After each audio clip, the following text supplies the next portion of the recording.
Dealerships are having to get desperate. They're having to get really creative right now to move this inventory. Here I have a huge lineup of F-150s behind me.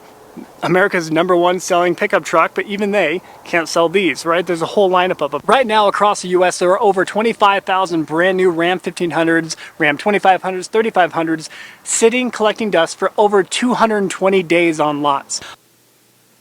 Do me a favor, all right? Y'all go and Google the price of a 2024 Ford F-150, then Google the price of a 2024 Ram 1500.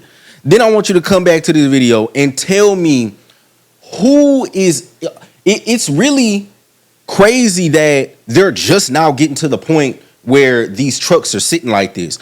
Who is buying these for real? Like, who is buying these $50,000, $60,000, $70,000 trucks when me and you, being that we're financially literate and we know our reference numbers, we know that the average American doesn't even have $1,000 in their savings account. They can't even cover a $1,000 emergency. Me and you know that the average combined household income in the United States of America is about $60,000. And me and you also know that the average American is carrying total about $60,000 worth of debt, like per individual. So who is even buying these in the first place? Like, who like, and we see this a lot with like even people flexing on Instagram. You know what I'm saying? Like, everybody let Instagram tell it, let social media tell it. Everybody rich, everybody balling, everybody going on trips, everybody got the nicest car, but that's not what the statistics say. So I look at videos like this and I'm wondering, like,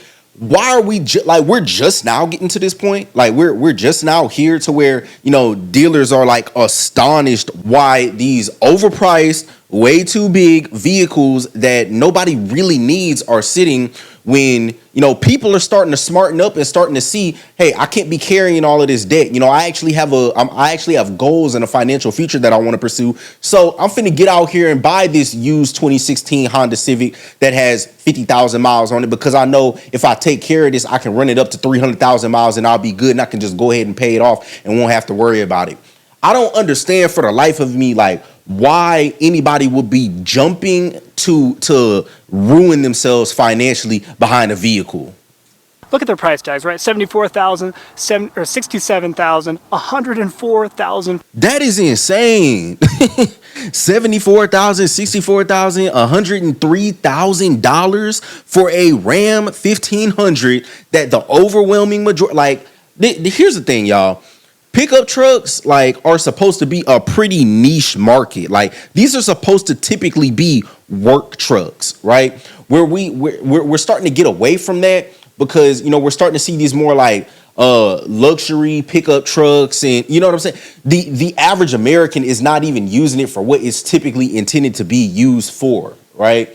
And a truck is not even necessarily always like a status symbol. You know what I'm saying? For this same $103,000, you know, you could go hop in a BMW M4 or, you know what I'm saying, some other like luxury sports car if the status is what you're chasing. I'm just saying, I don't understand the financial ruin behind the trucks, behind the truck scene. Y'all educate me in the comments. Maybe I'm tripping, but I just, it's not clicking for me why there even was a point where they were really moving these trucks, why we're just now getting to this point. For this one, almost 97,000. Just recently, Nissan corporate announced that they'll be cutting 9,000 jobs worldwide. This last year, they saw a 70% drop in anticipated profits.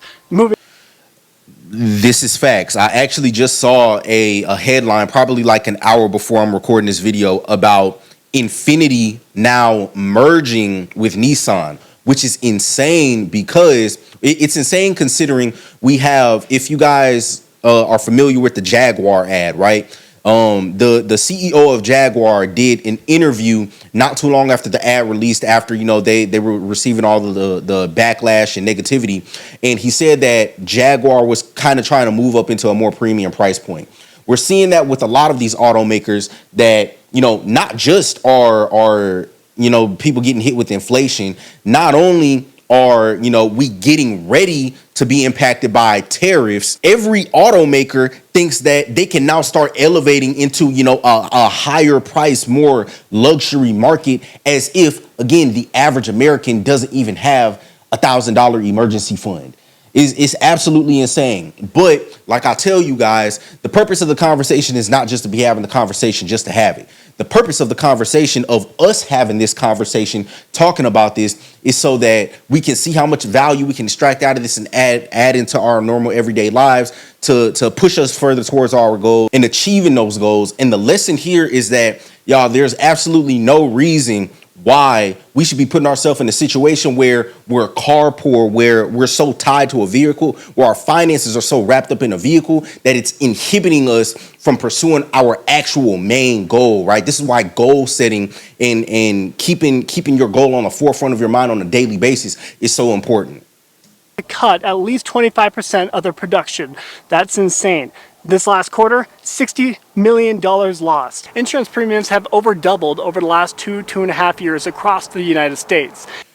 That's another thing that we have to take into consideration, right? This is something that I'll talk about with my peers who come to me. I coach a lot of people. I coach a lot of my peers. And this is something that I talk about on a regular basis, which is the true cost of car ownership, right?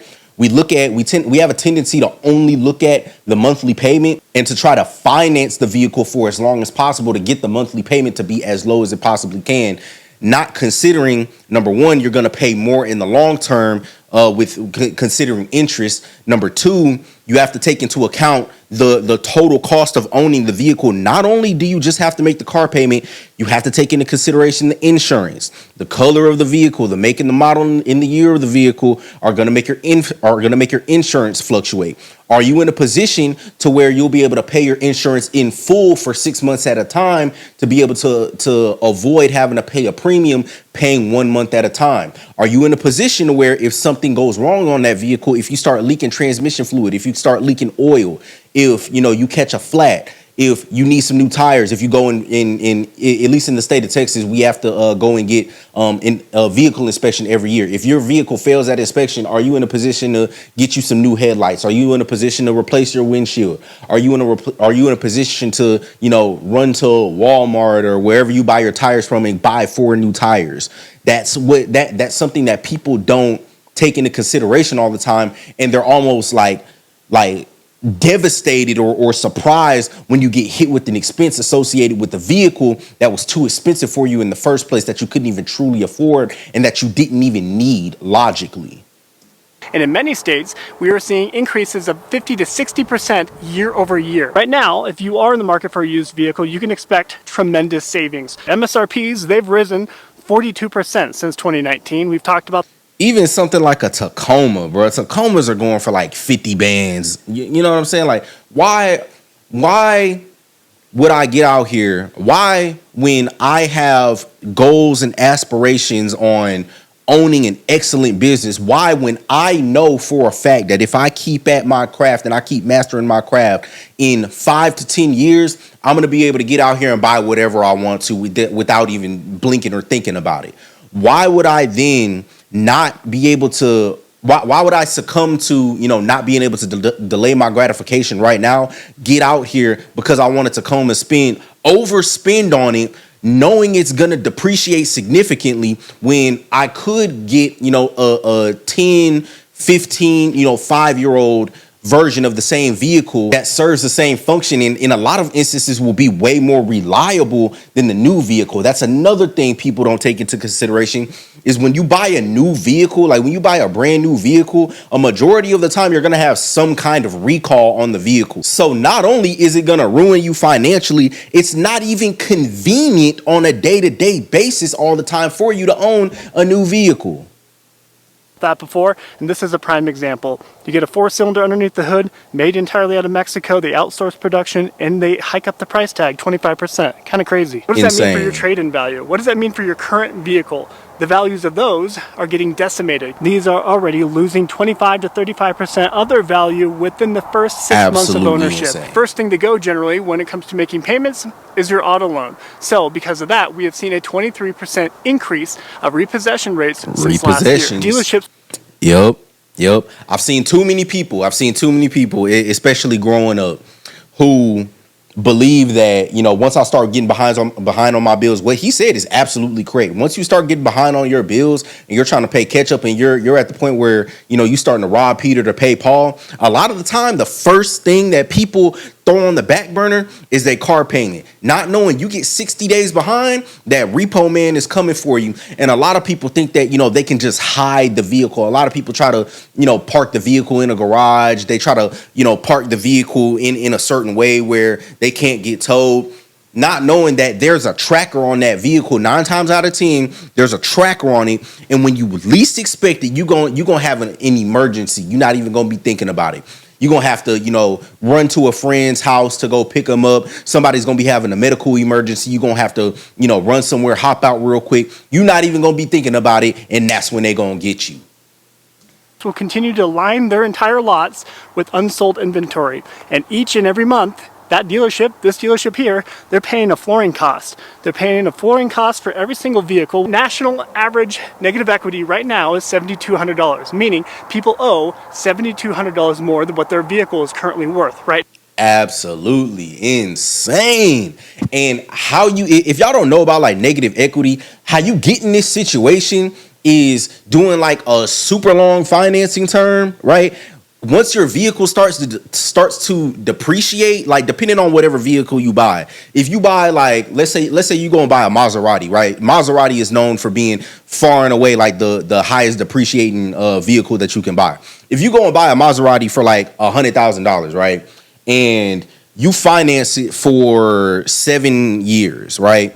More than likely, by the time you hit like year 3, that car is gonna be depreciated so bad. If you were just making minimum payments on it, that car is gonna be depreciated so bad that you're gonna owe more on the vehicle than the vehicle is even worth. So again, like, I understand that, a lot of car brands, and I've said this in previous videos, especially whenever I reference Jaguar, because I reference Jaguar all the time, because Jaguar is just, I don't know what they're doing. They're all the way out in left field with this rebrand that they got going on.